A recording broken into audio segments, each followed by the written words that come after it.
Gracias, Quintana, me he olvidado. Creo que instituciones y sociedad. Decirle que empecé a grabar. Cuando volvamos en esa nueva clase, les voy a dar ya para hacer el segundo parcialito sobre Egipto. ¿Sí? Vieron que se nos fue corriendo las cosas. Bueno, el segundo parcialito de Egipto, en la próxima clase que volvamos, la primera les tiro el segundo parcialito de Egipto. ¿Sí? Que tiene que ver con los temas que ya vamos a terminar de ver ahí. Si bien nos va a quedar creo que un tema, no importa porque bueno, vamos a estar más o menos con el 90% de los temas vistos, que era lo que a mí me interesaba. Y vemos ahí, arrancaríamos seguramente a la clase siguiente con Grecia, ¿no? Con el módulo de Grecia, que lo estoy terminando de armar, pero me parece que voy a repetir el mismo del año pasado. ¿Sí? ¿Quedó claro eso más o menos? Lo del receso y la entrega del parcialito a la vuelta, ¿o no? Díganme un así o mándenme en el chat un... Sí, profe. Ahí está. Bien, ahí quienes Profe, están entrando. No escucho, repítame. ¿lo podría volver a explicar, por favor?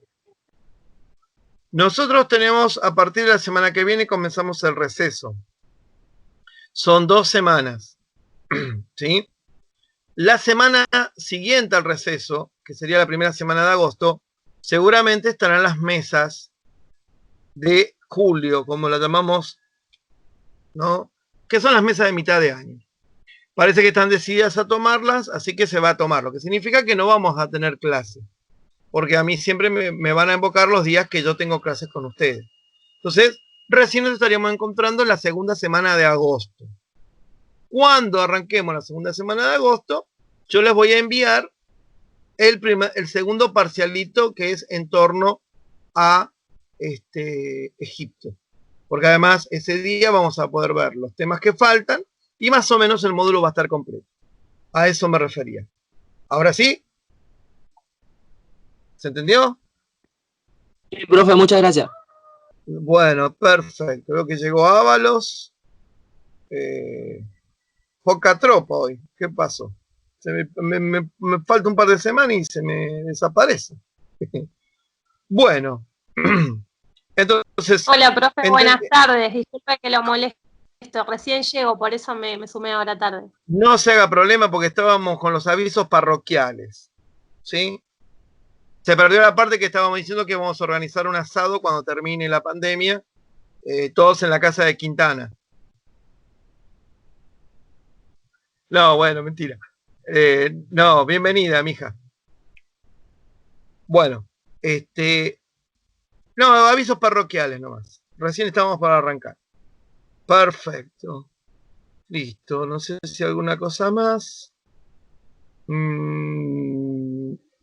No, ninguna cosa más. Hoy vamos a trabajar, antes que le muestre rompa pantalla, vamos a trabajar el capítulo de religión, que está en este librito, fotocopiado obviamente lo tienen ustedes, que está en el módulo primero, porque como el capítulo habla de las religiones de Mesopotamia y de Egipto juntas, ahí tienen todo. Vamos a hacer una síntesis. No vamos a profundizar mucho, porque en realidad los textos, después que vamos a ver, empiezan a meterse un poquito más en la religión, porque una de las cosas que no podemos separar es religión, instituciones, sociedad, monarquía, es imposible en Egipto. No se puede hablar por separado. Así que esto vamos a trabajar en un primer momento, el primer momento de la clase. En un segundo momento avanzaremos con este texto, que es el texto del señor Miguel Martín Albó, que escribe sobre la historia de Egipto, y en el caso de este vamos a ver el capítulo que habla sobre las características de la monarquía, o sea, la monarquía faraónica. ¿Sí? Esto es lo que vamos a trabajar en este rato que vamos a estar juntitos. Bueno, ¿alguna duda antes de arrancar? Arrancamos nomás.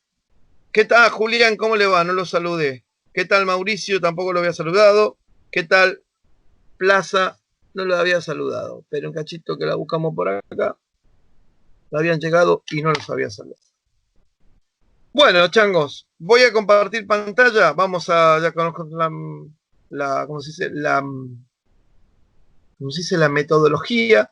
Esto de compartir pantalla ya me dio un montón de gimnasia para algunas cuestiones.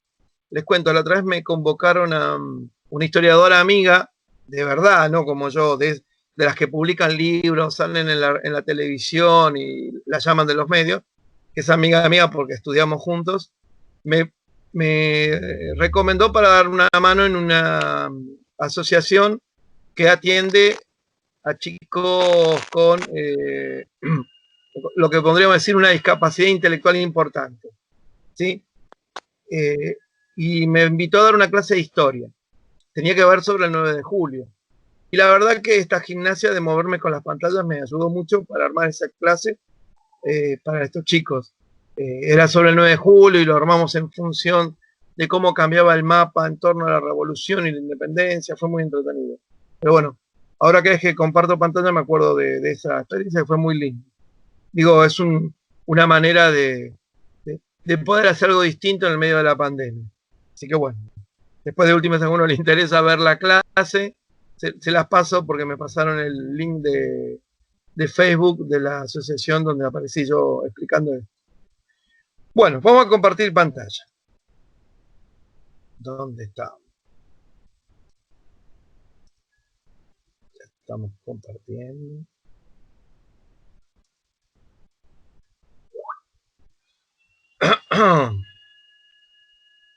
Claro, y más o menos. Le digo a mi compañera, a mi amiga, le digo, la verdad, Karina se llama. Mirá, Karina, tuve que improvisar. ¿Y saben lo que me respondió? Y eso es algo que tengan. Como buen profesor de historia, los profesores de historia somos grandes improvisadores. Así que ténganlo en cuenta. Eso tiene que ver fundamentalmente con el conocimiento que uno tiene de su materia. Los profesores de historia generalmente improvisamos mucho, producto de que justamente a veces nos encontramos con situaciones complejas. Bien, vamos a... Claro, y obviamente, si tengo el zapatófono, si no improviso. Era el viejo truco de la improvisación. Bueno, a ver, temas de hoy. Religión y la monarquía egipcia. Tenemos ahora las pantallas.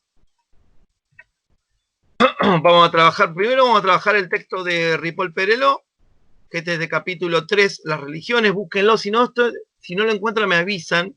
Se los hago llegar, se los subo al Classroom de Egipto, pero sí, creo que está en los materiales que subimos para Mesopotamia. Bueno, ahí habla de un poquito de lo que entendemos por religión. Conjunto de creencias relacionadas unas con otras, en armonía con una concepción de la divinidad, ¿no? Por ejemplo, en el caso, Dios. Pero sabemos que muchas religiones, ¿no?, consideran determinada divinidad. Por ejemplo, Amon-Ra, los egipcios. Qué sé yo, Marduk, los mesopotámicos.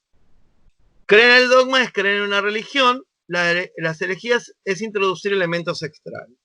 O sea, nuestras religiones modernas fundamentalmente están basadas en la idea del dogma.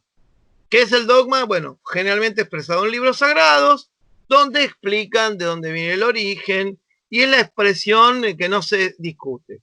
Es así. Y el que sigue la religión no lo pone en discusión. En Egipto, fundamentalmente, no se hace hincapié en la creencia, sino en el culto. Es la práctica de la religión, ¿sí? Y fundamentalmente se arranca de la idea de los cultos locales, ¿sí?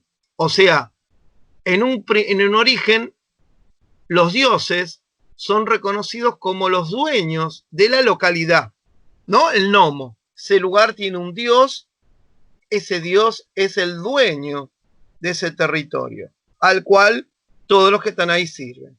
Ahora, en la religión egipcia eso se traslada a nivel macro, ¿no? A todo el imperio, o cuando esto ocurra en algún momento. Ahora, entonces se adora a los poseedores legítimos del suelo de Egipto, donde obviamente la mayoría de los mortales están, por decirlo de alguna manera, de prestados.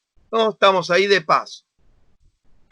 No existe un corpus de libros sagrados que hayan codificado las creencias, y los arqueólogos, historiadores y antropólogos nos hemos dedicado a buscar, ¿no?, colecciones o fuentes sueltas. El libro de las pirámides, el libro de los sarcófagos, el libro de los muertos, ¿no?, que son fórmulas para la vida después de la muerte, ¿sí? Digamos, la idea de esta creencia que los egipcios tienen, hoy no vamos a hablar de momificación, lo vamos a meter en el final como para cerrar, ¿no? Si hay posibilidades, a ver, estoy buscando algún documental cortito que sirva para recomendar, pero esta idea que los egipcios sí creían que había vida después de la muerte, y vimos que a la medida que fue avanzando la sociedad egipcia, se fue democratizando, ya no era la vida eterna para el faraón y los nobles, sino para todos aquellos que quisieran pasar el juicio osiriano. Entonces, el culto. ¿Qué es el culto? Es una institución del Estado y un servicio público. ¿Quién es el principal responsable de esto? El faraón, ¿sí? Que obviamente, entre todas las cosas que hacía es donaciones, que tiene que ver con el culto, a todos los dioses legítimos de Egipto. Trataba de quedar bien con todos. El rey fomenta el culto, ¿sí? Y obviamente es el primer partidario de su doctrina, ¿sí? O sea, es partidario de una. Por ejemplo, acepta el dogma heliopolitano, que es uno de los que vamos a discutir. El faraón es el único pontífice, fundamentalmente. El pontífice, saben que es como el papa, ¿no? El que da, el único al que le tenemos que preguntar sobre la religión, y todo lo que él diga hay que hacerle caso para los católicos. Es una religión muy tradicionalista, o sea, que se va a resistir siempre a los cambios, o los cambios van a ser muy lentos, fundamentalmente. Bien, ¿quién conforma el panteón? Bueno, ahí en el textito ustedes tienen una lista, un panteón de, ¿cómo se dice?, de, de dioses egipcios más o menos, ¿cómo se dice? El panteón casi completo de los dioses de Egipto y una breve descripción de cada uno.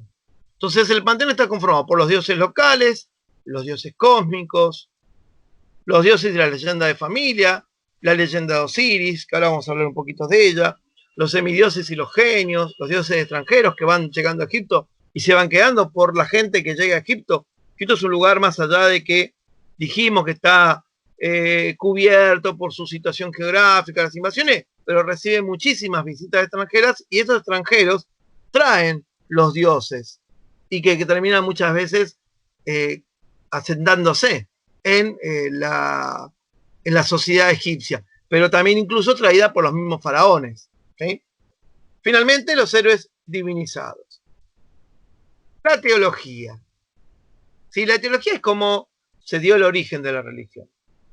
Siempre los egipcios tienen una tendencia a lo que podríamos denominar la unificación, ¿sí?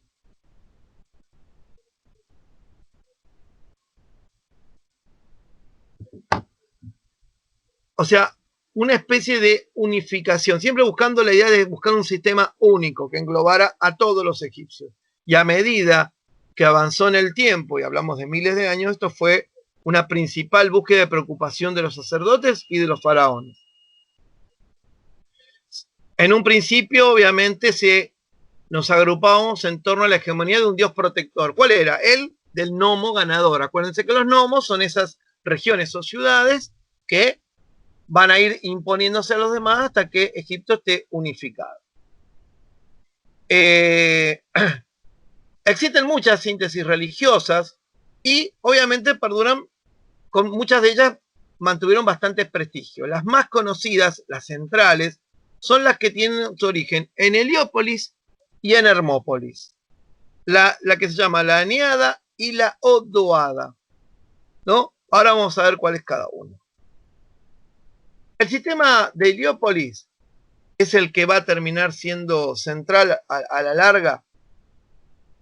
Es aquel donde plantea que hay dos momentos: la gran Eneada y la pequeña Eneada. ¿sí? El origen del mundo está en esa agua primigenia, que es Num, del cual saldrá el dios Atum, que después va a engendrar, por ejemplo, a Ra, ¿sí? Que ahí estaría la eneada canónica, ¿no? Aquellos que, los dioses que se van, por ejemplo, los cósmicos. Después, finalmente, Atum Ra, va a engendrar, ¿no? A Shu y a Tenuf, ¿no? Estos, a su vez, Ageu y Nut. Ahora, la tierra y la bóveda celeste, o sea, la tierra y el cielo, van a tener 4 hijos. Estos 4 hijos son Osiris y Isis, Set y Nefti.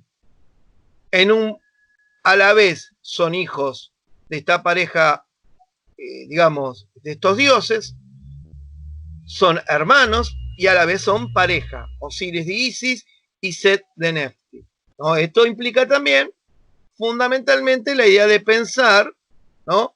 Por qué los faraones se casaban con sus hermanas, ¿sí? Ahora, la historia de Osiris es que Set, obviamente, envidia a Osiris y lo mata, y lo descuartiza y lo tira al Nilo. La cuestión es que el joven Horus, ¿sí? Que es el que después se va a convertir en el rey de Egipto, ¿no? Su madre rescata los pedazos de su padre, los vuelve a armar y revive a su padre. Sin embargo, distintas versiones muchas veces ponen a Horus como hijo de Set o Osiris como esposo de Nefti, ¿sí? Ahora, la historia de Osiris es justamente la que determina que Osiris vive en el inframundo y es el que te espera para hacerte el juicio cuando te morís, y es el que te va a preguntar si fuiste bueno o fuiste malo y dónde te van a hacer pesar el corazón. Si tu corazón no ha sido puro y no ha sido bueno, obviamente será tirado de alimentos para este dios perro que es Anubis, ¿sí? Y obviamente vas a estar, ¿no? Vas a pasarla muy mal en el inframundo. Ya digamos sería el origen del sistema heliopolitano o de Heliópolis. El otro sistema es el de Hermópolis. Ahí aparece el dios Tot, que es el dios de la sabiduría en el complejo más grande de los egipcios. Da nacimiento a 8 dioses primordiales, que son parejas entre sí, 4 mujeres y 4 hombres, o 4 machos y 4 hembras. Las ranas son los machos y las serpientes son las hembras.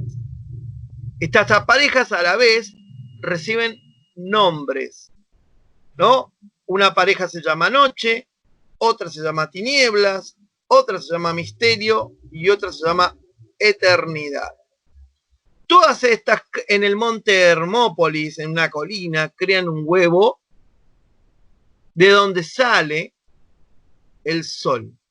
Y es el sol el creador del mundo, ¿sí? Esta sería el sistema hermopolitano, digamos, los dos más fuertes orígenes de la religión. Obviamente, a lo largo de los años, lo que se va a practicar es lo que se conoce como sincretismo. ¿Qué es el sincretismo? Ahí lo busqué en Wikipedia para que sea fácil el entendimiento. El sincretismo es un término empleado en la antropología cultural y los estudios de religión comparada para referirse a la hibridación o amalgama de 2 o más tradiciones culturales. Esto es cuando juntamos religiones y armamos una. Por ejemplo, el cristianismo es una gran religión sincrética que ha incorporado un montón de cuestiones a lo largo de los, ¿no?, años de su existencia. Imagínense en Egipto, ¿sí? La idea de unificar el panteón, ustedes piensen, llevó justamente a un gran proceso de sincretismo, ¿sí? Donde, por ejemplo, los dioses locales se van a tener que asimilar a Re, cuando éste se convierta, ¿no?, en un dios central de Egipto. Ahora, ¿quién determina la forma del camino que sigue el sincretismo? Bueno, tiene que ver el proceso histórico que se va a dar en Egipto, ¿sí? Ahora, el proceso de asimilación se desarrolló en el seno de la teoría solar, que es la de Heliópolis, ¿sí? Y que termina a finales del Imperio Nuevo. Quiere decir que a lo largo de casi toda la historia de Egipto se estuvo armando, lo que significa que no en todas las regiones vamos a encontrar cuestiones unificadas en torno a la religión. Acá vemos una representación, ¿sí?, de Geb y Nub, ¿sí?, que son los que van a dar el origen a Osiris, Isis, Set y Nefti. Acá hay, bueno, está el panteón de los dioses egipcios. Después revisen, alguno puede llegar a faltar. Revisen los textos que también ahí deben estar. El desarrollo histórico de la religión. En la época histórica, que es justamente la que nosotros trabajamos, la divinidad pertenece a la ciudad real que predomina. Está en la época menfita, que es un dios del norte, y es Amón en la época tebana. Cuando llegamos a la quinta dinastía, se va a adoptar ya la creencia heliopolitana y se va a convertir en la doctrina oficial de los reyes. Horus, dios supremo de la Enea, se identifica con Atum y los faraones como hijos de Re. Entonces, eso empieza a cerrar. Obviamente es un proceso que llevan adelante los sacerdotes de Amón, ¿no? La cuestión ¿cuál es? Que los ritos de Ta, que están al norte, y de Osiris, que es muy popular, fundamentalmente se hace muy popular después de lo que es el primer periodo intermedio, no se tocan. Primero porque tienen muchos templos poderosos y además son dioses muy populares. Lo que significa es que vas a hacer enojar a los sacerdotes que tienen influencia y que pueden joder, y por otro lado vas a hacer enojar a los sectores populares, ¿sí? Por eso hay que pensar en las religiones de esta antigüedad como de otras características, y no quizás como pensamos al cristianismo, que obviamente siempre buscó avasallar al resto de las religiones o competencias que había en el camino. Entonces la teología solar modela así los cultos locales.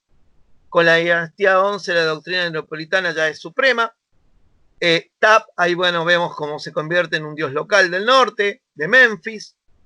Amon-Re es el dios de la familia reinante, pero cuando los Hyksos invaden Egipto se va a convertir en un dios nacional.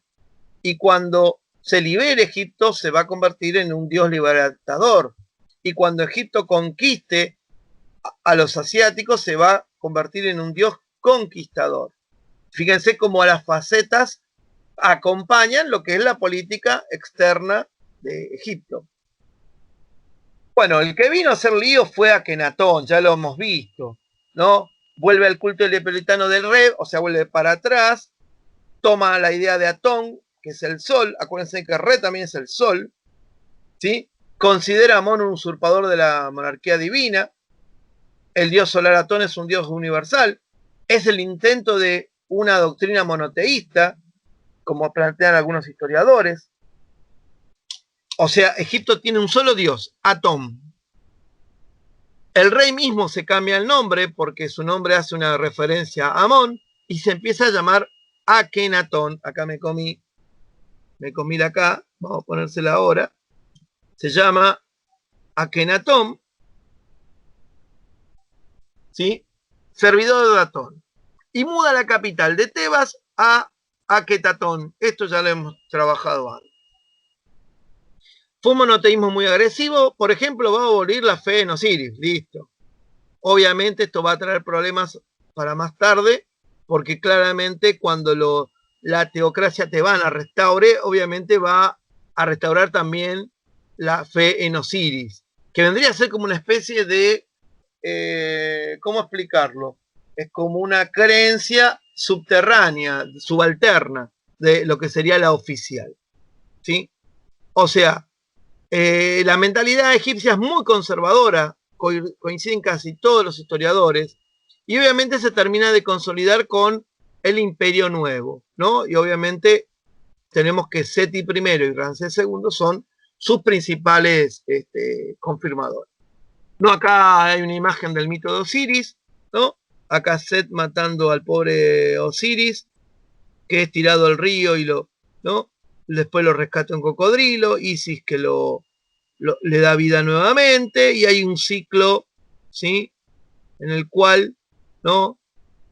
Vuelve al inframundo, la aparición de Horus, hijo de Osiris, o algunos dicen que es Osiris reencarnado. Hay muchas versiones. No vamos a creer en eso porque es un problema para explicar después. O sea, la religión egipcia fundamentalmente apunta siempre a unificar. Esta idea de Amon-Ra, esta idea del panteón, en realidad es la colaboración de muchos dioses de origen local que fueron llevados al panteón nacional. Y a la vez los faraones generalmente respetaban las prácticas que se llevaban en las provincias, especialmente las más alejadas, ya que no era buena idea molestar a los sacerdotes fundamentalmente de las provincias que todavía no estaban muy consolidadas. Por supuesto, hay una estrecha relación entre lo que es la institución monárquica, la monarquía, y la religión.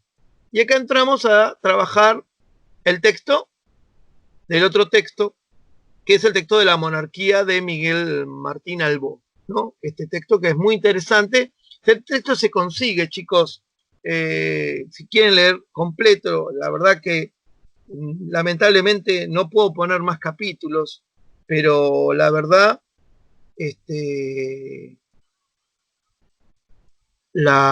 ¿cómo decirlo? Y sería interesante poder ver todos los capítulos, es un interesante libro porque toma muchos aspectos. Por ejemplo, todos los aspectos de lo que es la vida después de la muerte, bueno, eso no lo puse y está muy bien tratado en el libro. Es un libro que se consigue fácil y si no veamos, si le podemos conseguir un PDF para que el que quiera tenerlo completo lo pueda ver. Por supuesto que obviamente la idea no es agregar más cosas.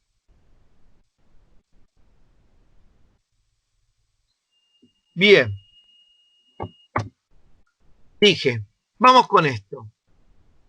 Obviamente, volvemos a la Eneada. Acuérdense que es la visión oficial, ¿sí? Los dioses han gobernado la tierra. Osiris le deja la realeza a su hijo Horus. El rey de Egipto son todos sus descendientes en la tierra, por eso el faraón es Horus. Tiene una naturaleza divina que se transmite a través de la sangre. El faraón con su divinidad debe mantener el orden total del universo, tanto la estructura social como las políticas. También controlar las estaciones y las inundaciones, que obviamente son la base de la producción y la riqueza y el alimento de Egipto. ¿Cuáles son las fuentes que nos vamos a basar? Bueno, acá el autor dice, bueno, hay muchas. Los textos de las pirámides, el papiro de Turín, que después les voy a contar que tiene una particularidad. Es el único papiro erótico de Egipto. Las cartas de los faraones, sus ajuares, partes y fragmentos de los relieves y decoraciones de los templos funerarios, leyendas en tumbas, ¿no? O sea, aquellas personas que han escrito en sus tumbas alguna cosa que el faraón le dijo, como por ejemplo la carta que el noble Herkuf recibe del faraón Pepi II cuando este era muy chiquito y le pide que le cuide al enano. ¿Se acuerdan que les conté el pigmeo, ¿no? Que traen y él le pide encarecidamente que lo traigan sano y salvo, ¿no? Porque él es un chiquito, es un nene, ¿sí? Es un nene y se imagina que va a poder jugar con él. Bueno, acá está el papiro de Turín, pedazo que está muy deteriorado, acuérdense que es un papiro y tiene miles de años, y el texto de las pirámides. ¿Cómo vamos a concebir al faraón? Primero es muy difícil separar la idea religiosa de la idea regia de la monarquía. Y tiene que ver con esta idea de que el faraón tiene todo el poder absoluto, sin ninguna duda. Obviamente el faraón sobresale del resto de la población, está en la cumbre de una sociedad muy rígida y muy dividida en clases o estratos. El nombre del faraón se escribe de manera especial y particular, para ser protegido, ¿no? En lo que llamamos cartuchos. Esos cartuchos son los que después Champollion, ¿no?, utiliza para poder traducir a los jeroglíficos, retraducir. Obviamente, desde la época tinita, el faraón está identificado con Horus. ¿No? Acá vemos algunos ejemplos, ¿no? El faraón en la cúspide de la sociedad egipcia, ¿no? Y acá vemos, ¿no?, representaciones reales del faraón, de los nombres de faraón. No me digan qué faraón es porque no me sale. Aunque esto es del imperio nuevo y esto es del imperio medio. ¿Sí? Me preguntan a mí. ¿Cómo era entronizado el faraón? Primero, el rey debía colocarse una corona blanca. Acuérdense que la corona blanca es la corona, ¿no?, del Bajo Egipto. Y después, cuando entraba en el trono, se colocaba la corona roja, significando la unificación del país.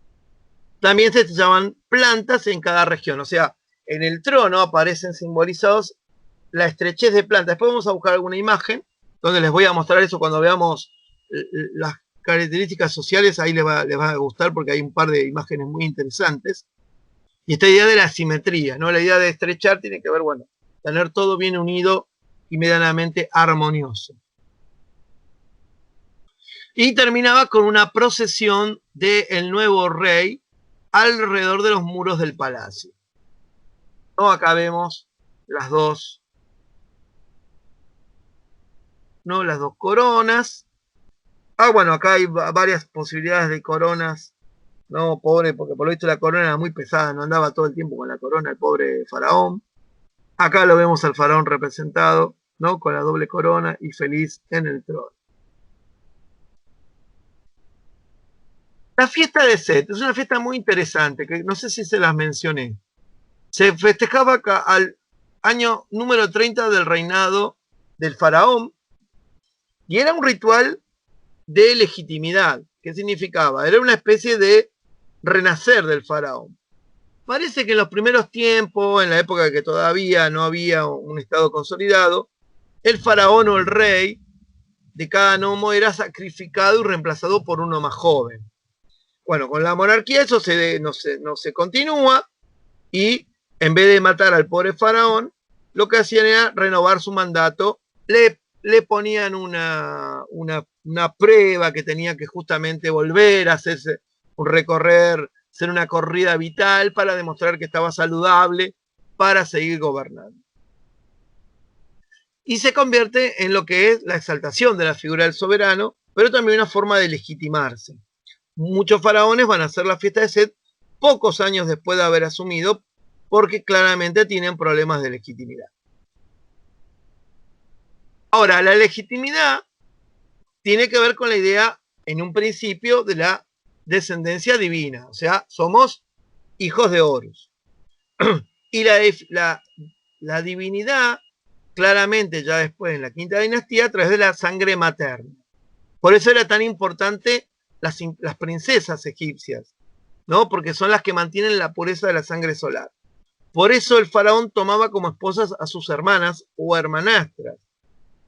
Y si en el caso del heredero era el hijo de una concubina, o sea, de una mujer no del, digamos, princesa real, este debía casarse con una princesa de sangre real, o sea, con una medio hermana. Por ejemplo, el caso de Tutankamón. Tutankamón era hijo de una concubina y Akenatón. Y se casó con Agesenamón, que era una de las hijas de la hija más chica de Akenatón. Ahora, la sangre y su privilegio no alcanza para la legitimidad, porque te tiene que dar la consagración. ¿Qué cosa? El dios Sol, o sea, el dios tiene que decir que vos sos el sucesor. Entonces ahí es donde Horus y Tot, ¿sí?, se anudan, ¿no? Hay un anudamiento en el trono del monarca, ¿sí?, donde se debe escribir, ¿sí?, o digamos, hay como un anudamiento entre Horus y Tot, que obviamente reconocen al sucesor y su nombre es escrito en el trono. Ahora el monarca es el nuevo sol, ¿sí? Es el nuevo Amón, Amón-Ra. Durante el Imperio Nuevo, con la expulsión de los Hicsos, se va a reforzar más todavía el carácter divino del faraón. ¿Cuáles son las funciones del rey faraón? Primero, el faraón es la autoridad absoluta en la esfera de la sociedad y la administración. El rey se asumía papeles tanto de arquitecto, ingeniero, campesino y legislador. Dirigía los ejércitos, herramienta fundamental de su poder, especialmente en el Imperio Medio y el Imperio Nuevo. Obviamente, las divinidades avalaban supuestamente el actuar del monarca. ¿Cómo era la jornada de un monarca? Bueno, muchas ceremonias diarias, ¿sí? Tanto en su condición como de persona sagrada, que lo era, o para controlar que se hicieran las cosas bien. Comienzos de obras, inspecciones a monumentos, audiencias, imposición de condecoraciones, actividades deportivas, participación de actos intelectuales, estéticos y eróticos también, ¿por qué no? Elección y nombramiento de altos funcionarios civiles y religiosos, digamos, lo que sería el trabajo de un gobernante común y corriente. ¿No? Imagínense, Alberto todas las mañanas tiene que llevar adelante funciones ejecutivas, ¿no? Lo hacía también el faraón. Ahora, los títulos del faraón, ya lo hemos visto, pero lo podemos recordar. El faraón es Horus, dios del cielo. Netbet, diosas protectoras de Alto y Bajo Egipto, Cobra y Buitre. Tiene un nombre áureo. El nombre áureo tiene que ver con esto de la aureola, la idea de lo que lo rodea, ¿no? Esta idea que a veces aparece rodeado de una especie de áurea que no sabemos qué es. Se sigue discutiendo incluso cuál era el significado. El verdadero nombre real, ¿no? Nesubit, que es caña y abeja, que significa el rey del todo país. Y finalmente, hijo de Ra, ¿no? Más allá después se van a agregar algunas fórmulas, ¿sí? El faraón, la luz, la primera luz de la mañana, o cuando faraón habla, todos callan. Bueno, todas fórmulas que van a estar sumadas a sus títulos. Obviamente, la institución monárquica era una institución de qué tipo? Masculina, poco flexible para las mujeres. Las mujeres aparecen en momentos, como decimos, especiales, como el tema de Hatshepsut, ¿no? Que hemos trabajado en algún momento. Existía una esposa real, o sea, la única. Obviamente el faraón tenía más mujeres, más esposas, pero la gran esposa real era una sola. Y se la consideraba hermana del rey, que en la mayoría de los casos era la hermana del rey. ¿Sí? El faraón además es un señor de la guerra, ¿sí? O sea, ahí es donde se ve la capacidad regia del mando, ¿no? Por ejemplo, Ramsés la pone en marcha, la demuestra en lo que es la batalla de Kadesh, ¿no? Asume funciones de defensa y maneja el ejército. Bueno, por ejemplo, Seti, más que manejarlo, lo va a reformar. Por otro lado, el faraón, al ser un dios creador en la tierra, construye monumentos, edificios, estelas, obeliscos, estatuas, porque además es su deber. Y por otro lado, también a veces se apropia de monumentos de faraones antiguos y le cambia el nombre, lo arregla un poquito y dice que lo hizo él. Total, ¿quién se va a quejar? No me hace acordar al Metrobús de La Matanza, más o menos. Bien, finalmente, los dominios del faraón. El faraón tiene tres tipos de dominio. Los dominios funerarios, religiosos y personales.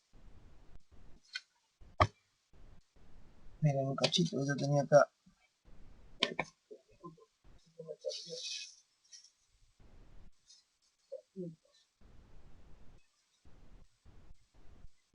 Los dominios funerarios tienen que ver fundamentalmente con todas las estructuras que se van a ir generando para que se pueda mantener el culto al muerto. por ejemplo, los castillos y aldeas que dan de comer y mantienen los templos, por ejemplo, las pirámides, ¿sí? Y ahí viven miles de personas que incluso se van pasando de generación en generación. Entonces, esos son dominios del faraón y el faraón los tiene que mantener en funcionamiento, fundamentalmente rindiendo homenaje a los antiguos faraones. Esto va a ser un problema porque muchas veces estos centros son fundamentalmente lugares donde se derrochan muchísimos recursos, sin ninguna duda. Después tenemos las dependencias religiosas, ¿sí?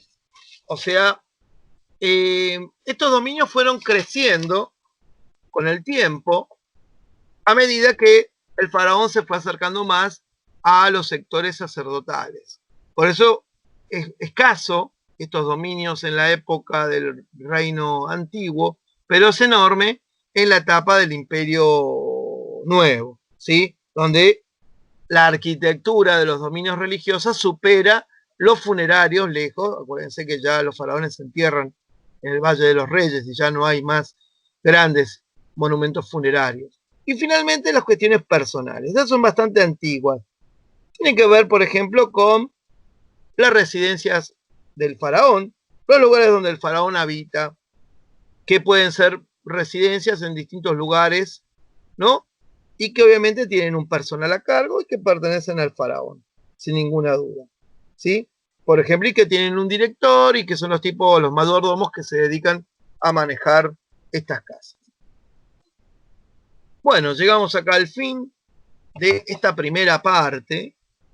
Esperen que vamos a volver.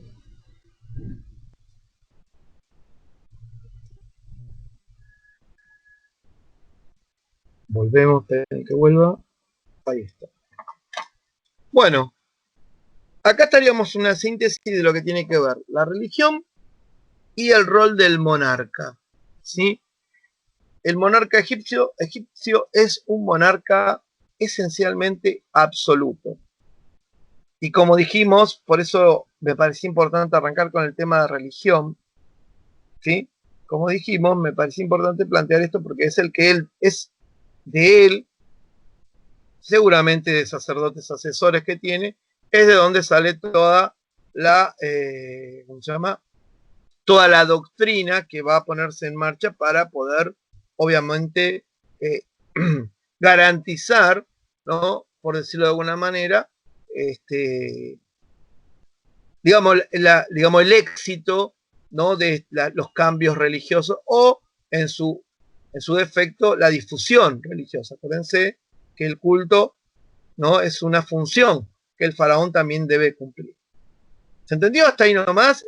¿Vienen leyendo los textos ustedes? ¿Cómo viene eso? ¿Cómo viene? ¿Cómo estamos? Me gustaría escucharlos, a ver cómo viene eso. Si me oí, hay poca gente, así que podríamos poner las cámaras, ¿qué les parece? Así nos vemos un poco la jeta. ¿Qué dicen? Que yo parece que, encima que no los conozco, parezco que le doy clase a alumnos fantasma. Digo que ni siquiera y creo que ¿Cómo? solo por más de uno. Y yo digo que ni siquiera me peiné, digo. Ah, me hubieras avisado, dice, ¿no? Bueno, por ejemplo, ahora con los de segundo, sí, ya les dije que vamos a trabajar con 3 preguntas eje en torno a, vamos a hacer como una especie de repaso de todos los temas que vimos en sociología, y ya les dije que vamos a hacer a cámara abierta. Si no, viste, parece que le estoy dando clase a mi computadora nomás, viste. Entonces, estoy ahí como, mi hija tiene una profesora bastante viejita, parece que está todo el tiempo, están ahí. Bueno, ¿cómo venimos con las lecturas? Ya llegamos a la mitad del año, señores, en esta situación, ¿no? No sé si a alguno se le cayó la ficha, ¿eh? ¿Qué dice el resto? ¿Están ahí o me dejaron clavado el visto y se fueron a tomar mate?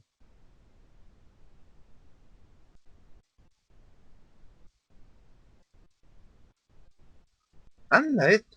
Ya parezco la profe de mi hija. ¿Dónde anda el resto? No los escucho, ¿eh? Abran el micrófono aunque sea. Así los escucho. A ver, Quintana, ¿qué pasó? Mira que le subió la fiebre, Quintana. Vamos. Usted, García, o un viejo conocido usted. Usted, don Julián. Pría, que entró medio tarde, pero entró. A ver, opiniones. Quiero escucharlos. ¿Cómo vamos con las lecturas? Hoy había entrado una niña y después se me fue. ¿Dónde está? Ah, Plaza está acá. ¿Me escuchan o no me escuchan?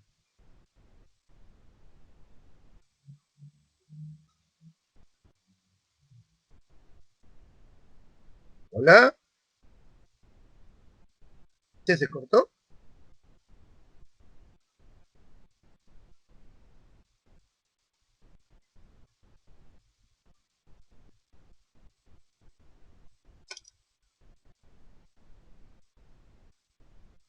Bueno, veo que se cortó.